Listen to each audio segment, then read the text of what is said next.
Everybody loves pumpkin, right? That's why pumpkin always sells out, or they have a shortage of it every year so that people go crazy and buy their pumpkin at the grocery store so there's none left on the shelves. Hey guys, welcome back into my home. My name is Trina if you're new here, and today I'm doing another pumpkin inspired recipe for you. If you aren't subscribed yet to my channel, make sure you go ahead and click the red subscribe button. I post new videos every week and it's just a way for me to connect with other moms out there, so talk to me down in the comments below. I love hearing with you. I love connecting with you that are watching my channel.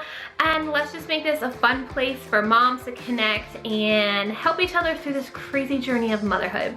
So today I am sharing a pumpkin chili recipe. And I love this recipe because it makes plenty of leftovers. And if you are a busy mom, because I mean, what mom isn't crazy busy? You have leftovers for at least 2 to 3 days, depending on how big your family is.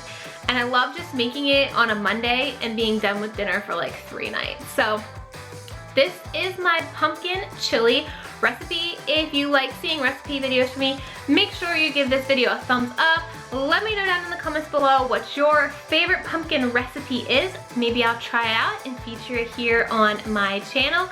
So without further ado, let's check out the recipe. You will need 1 yellow bell pepper, 1 orange bell pepper, garlic, an onion, coconut oil, diced green chilies, kidney beans, diced tomatoes, pumpkin, crushed red pepper, chili powder, salt, and pepper.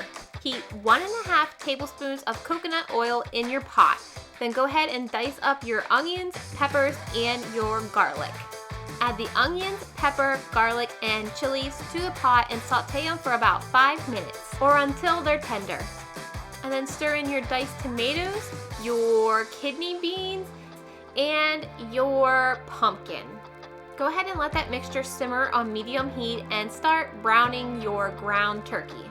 Now season it with your chili powder, your cumin, and your salt and pepper. Once your ground turkey is cooked and brown, go ahead and add that to your chili mixture. Go ahead and stir that all up, and remember all the measurements of the ingredients are down in the description box below. And I'll let it simmer for about 15 minutes, and this is what your final pumpkin chili looks like with a little dollop of Greek yogurt.